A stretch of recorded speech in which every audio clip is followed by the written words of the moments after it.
Do you have some important flashes which in fact are coming in from the PNGRB? This is only sources which are indicating that the estimated hit on Indraprastha gas according to internal calculations is likely to be at 1500 crore rupees. Remember, the calculations that we were working with was a little bit less than that. We thought it would be a hit of close to 1000 crore rupees on the company on the back of this move.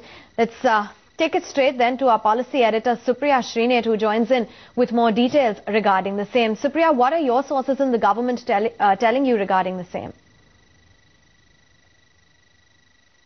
Early on, of course, PNGRB, that is the gas regulator, did say that they are not trying to regulate prices of products here.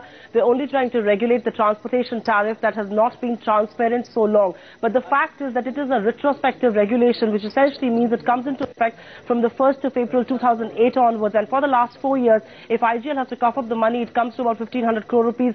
This is according to PNGRB's own internal calculation, and this is information that we're picking up from highly paid sources there. We do expect some sort of a move to be made by by IGL shortly, because it's so badly hit by this.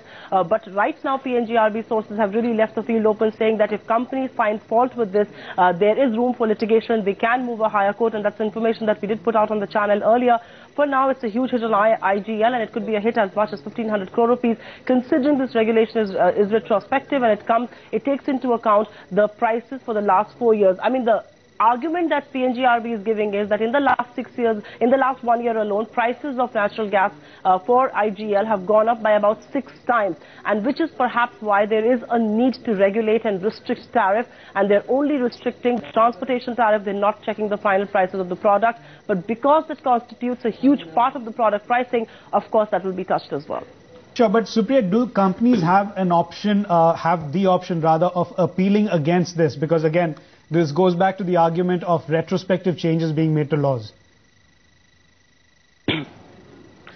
Yes, there is, because, George, according to the PNG Act, which is the Petroleum and Natural Gas Act, the regulator has the wherewithal to restrict transportation tariff. It is very categorically mentioned that transportation tariff, or network tariff as it is called, can be tinkered with, can be altered at any point. So yes, companies do have the wherewithal, and one would expect that if IGL takes a hit of about 1500 crore rupees, this is their core business, unlike a BPCL or a GAIL, where this business constitutes very, very little part of it. So if this is the core business, and this is going to be the kind of hit that we're talking about, they perhaps will move court, because they would want to protect their investment rights. And considering I spoke to some of the highly placed sources in PNGRB, and they are opening this whole room for litigation and saying so, one would expect some litigation to follow this regulation.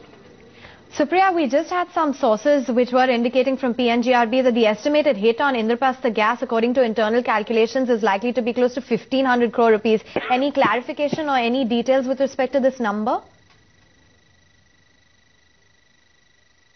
So, that's the number that we've picked up from PNGRB sources. The internal files, which were, of course, relied upon before they came onto this regulation, puts that loss to about 1500 crore rupees on IGL, and that's the figure that has been given to us by PNGRB sources. Of course, IGL is likely to clarify later in the day today. At some point, they're likely to issue a clarification to the media and to the investors through us. We will perhaps know the exact figures there, but this is the internal file figure of the PNGRB. So the regulator went ahead with the regulation despite knowing that this is the kind of hit a company like IGL will have to take. The contention coming from them is that this is just a measure to improve transparency as far as pricing is concerned.